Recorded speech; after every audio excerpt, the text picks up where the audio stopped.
What's going on, everybody? Varric here.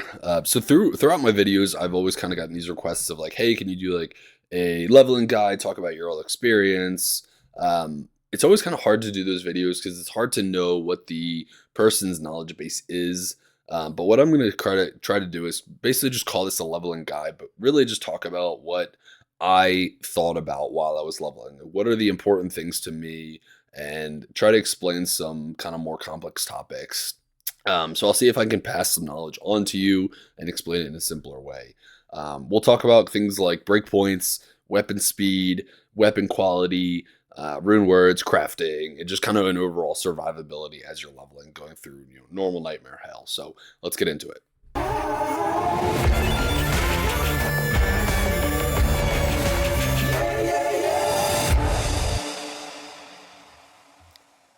All right, so let's get into it here. And like I said, the first thing I wanted to talk about was breakpoints. So I have the advanced stat sheet up, but before I even talk about that, I want to try to explain the concept of what it means, right? We talk about breakpoints, we talk about frames, okay? I want you to think of how the video game works, right? It has to execute these animations in a certain amount of frames. Think of it like a flip book or like an old cartoon that had to do like, multiple pages at a time, and you flip through all the pages and you create the video, right? That's how it works. So, again, think of that flip book, right? Say it takes, when you want to do an attack animation, right? Or do a cast animation, casting. So it needs a certain amount of pages to flip through before it can execute that animation. Okay. So say I wanted to do, say I wanted a wave. Okay. And that flip book that we're talking about needed 100 pages for me to wave, just, slowly waving as you're flipping through the flip book. Right. Well, say I say, no, I don't want it to go that slow. I want to wave quicker. So do it in 50 pages instead of 100, right? Well, now you only need 50 pages to flip through, so you're going to wave faster, right? Twice as fast, okay? So that's kind of how frames are working in the video game, right? So it only needs a certain amount of frames to execute the motion, okay? So again, for attacking, I'm attacking, and you can see here, this is the amount of frames I'm using. I'm using 8 frames to execute this attack motion. Now, if I take my helmet off, you'll see my increased attack speed is 80. So I'm obviously getting to that break point to get that lower amount of frame. But if I take my helmet off, which is 30 increased attack speed because it has jewels in it, I'm going to go down to 50. Well, now I don't hit that 54% break point. I'm only at 50. So my frames are going to be 1 slower. So now I need an additional frame page in the flip book, right, to do the attack animation. So you can see it's a little bit slower. Okay, so that's how that is explained. Now, again, that works the same for casting, right? The cast animation needs to go off. And you can see my cast rate is terrible, right? It's only 18 here. And I've only reached that 18 breakpoint. Okay, but if I put more items on that had faster cast animation, I would get a faster cast. I would need less frames to execute the cast, right? What is faster hit rate? Okay, so why do people say it's important? Why do people not care about it? Faster hit recovery, right? When you get hit in combat, again, animation, you have to go through an animation of like, ouch, I got hit, and then you recover, right? So that has to happen. That animation has to be executed. So the faster your hit recovery, the quicker you go through that animation of getting hit, saying ouch, recovering, and being able to do more things, right? So again, if you have a map that reduces your hit recovery to like really, really low, you're going to get hit and you're not going to be able to respond to it, right? You can use a potion, obviously, but you're not going to be able to, if it's sorceress, you're not going to be able to teleport away. You're not going to be able to attack. You're not going to be able to do anything until you execute that animation of getting hit and recovering from it, right? The last thing, again, that's not on there is faster block rate. The same kind of thing, right? When you go through a block animation, right, you have to go through the animation for it to happen. It's similar to like hit recovery, right? So you have to block and then you kind of go through the animation. Now you can do stuff again. Okay. Now, here's where it gets confusing. Not every class is created equal. different classes have different animations, different breakpoints, right? So they all execute their animations in different frames. So that can be a little confusing. But again, if you just go here, you can look at like, okay, got it. You know, certain classes, right? If I go to sorceress, this cast rate animation, this cast rate breakpoint is not going to be the same. Sorceress, you're going to see have like an extra one that goes up to 205. I think it's 205. Either way. So every class is different. So it's best to just kind of look at what your class needs, hit 8 to get your advanced stat sheet up, and just look at what they need, right?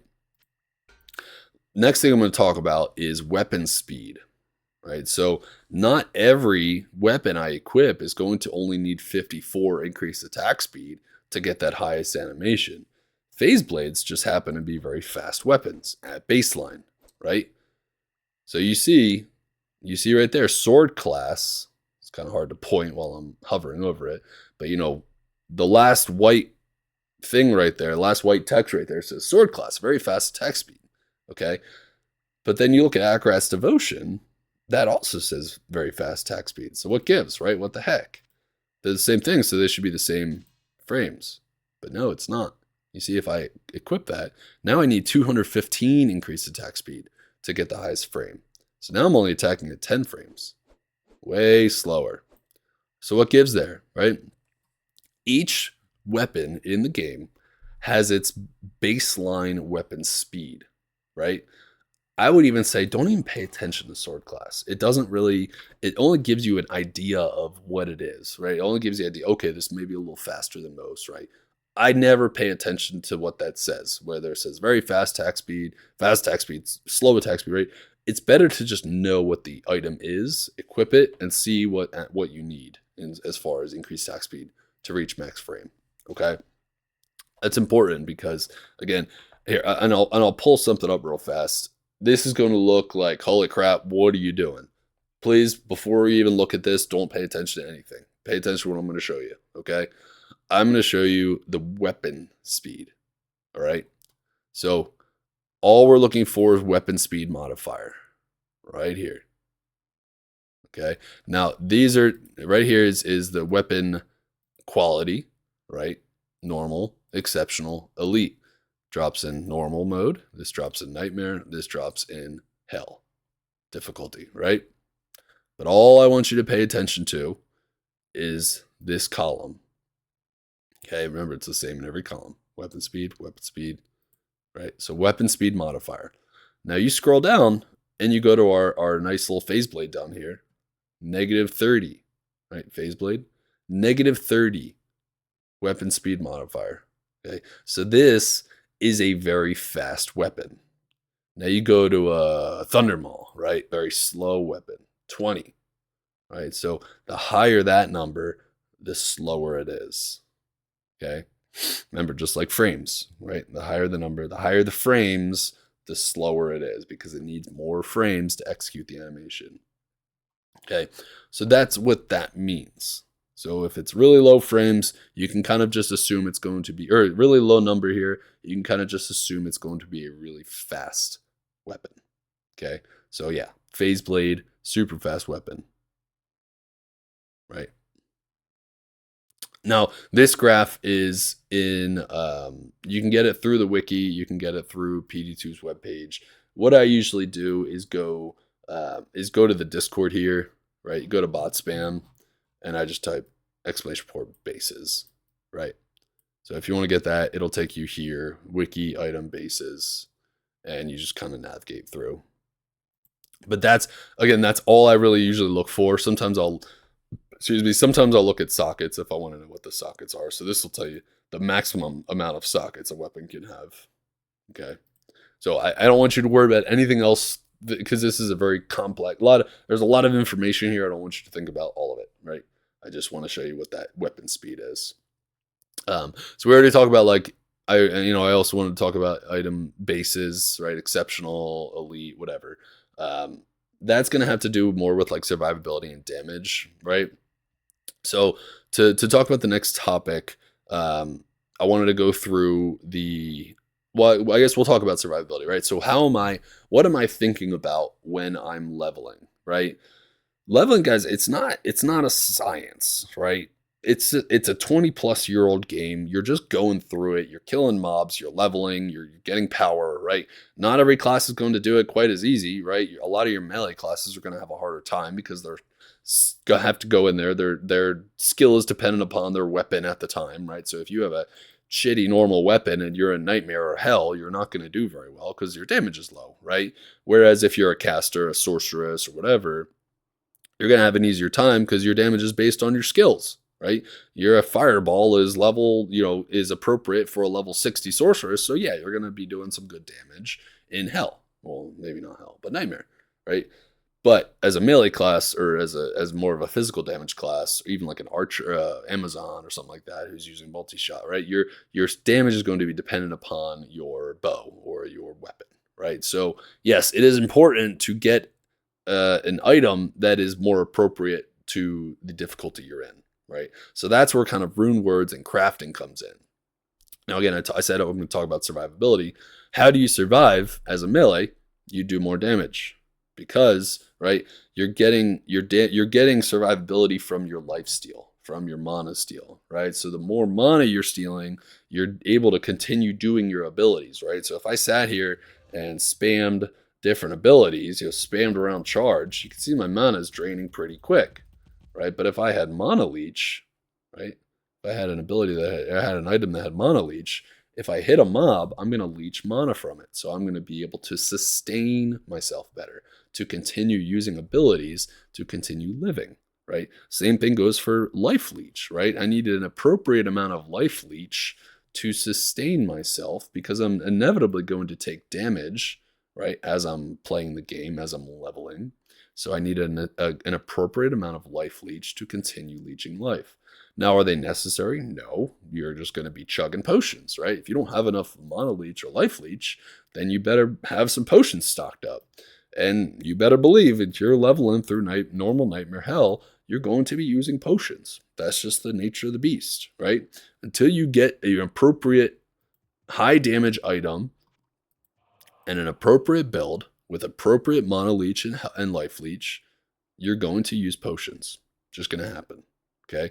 When you can finally self-sustain, right? You see me zooming through maps. I'm not chugging potions because I have enough life leech, mana leech, whatever to live, right? Now, your physical or your casters can't use mana leech or life leech, right? They don't know how to do it, right? They're not hitting mobs in order to leech life from them or mana from them. So what do they use? They use mana after each kill and life after each kill, right? So that's kind of that's sort of the casters, life leech, right? Is mana after each kill and life after each kill. So we look here. Here's my life leech. Here's my mana leech. And here's my mana and life after each kill. So you can see I don't have any mana after each kill, but I have life after each kill. Okay, so life after each kill is going to be important for those classes that don't really do much physical damage to leech, because that's the only way you can leech, right? Is by doing actual real physical damage to the mob. Any kind of elemental damage is not going to leech. It all comes down to the amount of damage you're doing with your weapon that is physical. That's how you're going to leech. Okay, so anything else is going to need mana and life after each kill. But what does that mean? It's required to kill them. Okay, so you have to do the kill. So you're seeing these sorceresses and these caster druids sustain themselves because they're killing mobs, and every mob they kill, they're getting life and mana back. Okay, so that's how they sustain themselves. Okay. And then, so last thing I wanted to talk about with survivability was just going to be resists, right? Resists are obviously always going to be important. Yeah, everyone always shows the resist. Oh yeah, max resists. But when you're leveling, you're not going to be max resist, right? Your resists are going to be low as heck. So that's going to be important for you to get resists. Now, there's plenty of rune words and items out there that have all res. Great, perfect. So you're just going to want to look for those, right? There's tons of resists I have in this build, right? You look at this Anti, 17. You look at this Hellfire Torch, 19. 22 on this shield. 20 on this necklace, right? 30 on this Steel Shade. I have all these small charms that are all resists. Now, you may have noticed at this point that, like, yo, that adds up way more than 77. right? Why are you only at 77 fire resists when you have all this extra resist? Each difficulty you're in has a resist penalty. So if I go to nightmare, now you're going to look at my resists. I'm at 137, right? Now you're going to go. Now we're going to go to normal. I'm at 177, right? My resists are huge, so I don't need all that resist because I'm in normal. So each difficulty you go through, you're going to get a resistance penalty, right? It makes the game harder. That's why it's a harder difficulty. Now, if you've played the game already, you know that there is a quest you can do, right? Prison of Ice. She will give you an all resist buff. So she'll give you a scroll that you click and it increases your resistances. I think it's by 30 or 20, I forget. But it's just a way to help you out as you're leveling, right? As you increase to the next act. You get better resists, you find gear that has good resists, and it's just an easier way to survive, right? And what does resist mean? It's just a percent modifier, right? So the amount of damage these mobs are doing, I'm taking 77% of that damage and negating it, right? I'm resisting 77% of the damage, right? There's a lot of damage. If you had 0 resists in hell and you take like a lightning bolt from a mob, you're going to take a big old hit of damage. You're probably going to get one shot. So to avoid getting one shot, you want to make sure you have high resists. So how do you get that? How do you get Mono Leech? How do you get life after each kill, right? You can craft. You can either find good gear that has it, right? Does this have life after kill? This does, right? So here, look, great piece of gear. Love this item. This has both life leech, right? You see 11% life stolen per hit. That's your life leech. And life after each kill. 9 life after each kill. Okay. This helmet here has 8% mana stolen per hit. Okay, so you can either get life after each kill, mana leech, whatever, through uniques you find, any random items you find, or you can target it by crafting. So I crafted a decent amount while I was leveling because I needed to get certain things to survive. Right now, again, drinking out of fire hose here, there's going to be a lot of information on this page. But if you break it down and you just look, and I'm sorry, I'm kind of blocking some of that. I'll make my face smaller. Right? You break it down and you just look, and feel free to zoom in, whatever. There you go. I gotta make my face smaller again, but you can see. So blood, right? There's different kind of crafting, right? If you don't understand crafting, we can get into that in a different video. But basically, you're just crafting items, right? So you need a base, you need a rune, and you need a gem. Okay, perfect ruby, amulet. Rune, amulet, and I can make a blood amulet. And what am I getting from that blood amulet? There's all sorts of modifiers it can roll. There's all sorts of things that can hit. But here's what you're guaranteed, right? You're guaranteed 10 faster run walk. You're guaranteed between 3 to 6 life after each kill. You're guaranteed 10 to 20 life. Okay. There's a whole bunch of other mods it can hit as far as amulet crafts go. But this is what's unique to this one. This is what you're guaranteed. Same goes for caster, hit power, safety, right? Vampiric, okay, any of that stuff. So you can see if you're leveling and you're like, man, I can't use my abilities because I don't have Mono Leech to sustain myself, right? I got everything else, but Mono Leech I don't have. What can I do? Well, I have a Doll Rune I just dropped, and I have a Peace Skull I've been saving up, right? Okay, I can go make a Vampiric Amulet to guarantee me 3 to 6% mana stolen per hit. So, okay, cool. I can go craft that. Now it's easier for me. All right. So, and then you can look at, say my all resistance is terrible. I don't know what to do. I keep dying. Or what can I do? Well, I go over here to Brilliant Craft. Okay, here's an amulet I can make. I'm talking about amulets the whole time, but anything, right? Here's something I can make that increases my all resistance by 5 to 10. Oh, I'm going to go make that. Sweet, it hit 10. Or maybe, and it can all, that's just what's guaranteed, right?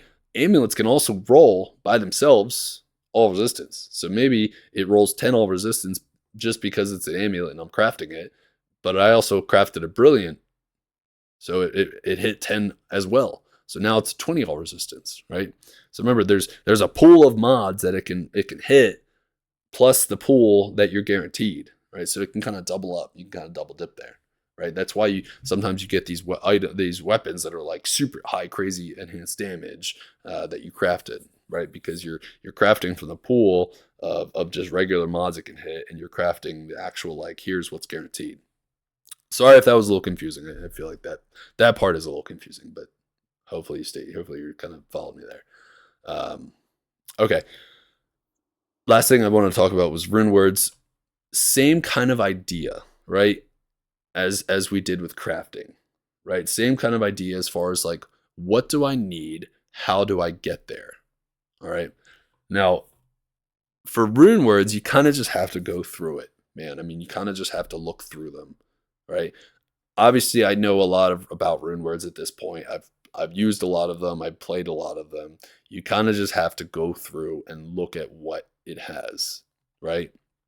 There's obviously some lower level Runewords, where we're going to weapon Runewords, required level 13, stuff like that, right? So this is giving you some nice things: increased attack speed, enhanced damage, min max damage, right? So these are some of the things you want to use while you're leveling. So as you're getting these runes, you want to make sure you're saving your runes, okay? Now the nice thing about this can go into any type of weapon, right? So I talked about weapon quality: normal, exceptional, elite. So if I had a normal quality weapon, which is low damage, and I made a malice in it, sure, it's going to give me 30%, 33% enhanced damage on that base weapon damage that normal quality weapon had. Not very high damage. But say I'm now in hell and I found some elite quality weapon. That elite quality weapon is going to have way higher base damage. So if I take that way higher base damage and I apply 33% enhanced damage to it, it's going to do a lot more, right? So we want to make sure we're continuing to upgrade our equipment. Don't be using a normal quality item in hell, because you're not going to be doing a lot of damage, right? And if you're not doing damage, you're not getting life stolen per hit. I mean, you are, but it's not going to be very good because your damage is low, because it's life stolen per hit, right? So you need to be doing more damage to be getting more sustain, right? So make sure you're upgrading your gear. That's just weapons. You can also go into chest, chest Runewords, shields, whatever. One shield, I'll kind of do some honorable mentions real quick. Ancient's Pledge is a very nice shield, because you can see very nice resists, right? So I will typically make that just with Raw or Tal. I made it on my Paladin because I needed resists. So this gave me great resists. Okay, so that's a good one to do. Yeah. Other chest. There also are chest Runewords specific to each class. I'm not going to try to go through here and search for them, but you can look for them, right? Usually what I'll do sometimes is I'll use the find function. Like say I want to look for a Paladin skills, right? Paladin skills. Boom, there it is. I found Paladin skills. So using the find function is a really nice one, right? So here's a chest principle specific to a Paladin. Look at this up here. Here's rain specific to a druid, which is just a nice starter way to get you like some help, right? Obviously it's not a super starter. This takes a mile, this takes a goal. And I would not really recommend making all of these, because a lot of them are a little more expensive and you're not getting much out of it. But it's possible, right? You can do it. It's a way to get your character going. Okay. So again, a lot of information here. I don't want to have to go through everything. I don't expect you to know about everything, but it's just good to know that you can search Runewords. I'm going to put a link to the wiki. You can search around. But yeah, a lot of information to get through. I think at this point I got through everything I wanted to get through. I hope it all made sense. These are just things I'm thinking about as I'm leveling. Again, you're just trying to you have those check boxes of things you need while you're leveling. You're just trying to fill those check boxes with crafting, Runewords, whatever. Okay, so we talked about breakpoints. We talked about how all that works. I hope that all made sense at the beginning. Talked about item quality. We talked about resists, survivability, life after each kill, mana after each kill, life leech, mana leech. If any of that didn't make sense, please let me know. I'm always happy to answer in the comments. If you want if it was helpful to you and you want a breakdown of something else, please go ahead and put it in the comments, and I'll try to do another video on it. I'm always trying to do these videos and try to increase our knowledge, because this is a awesome game, but it is a complex game and has a lot of information. So that's it, guys. Hope you have a good rest of your day, and I hope you enjoy the video. Take care.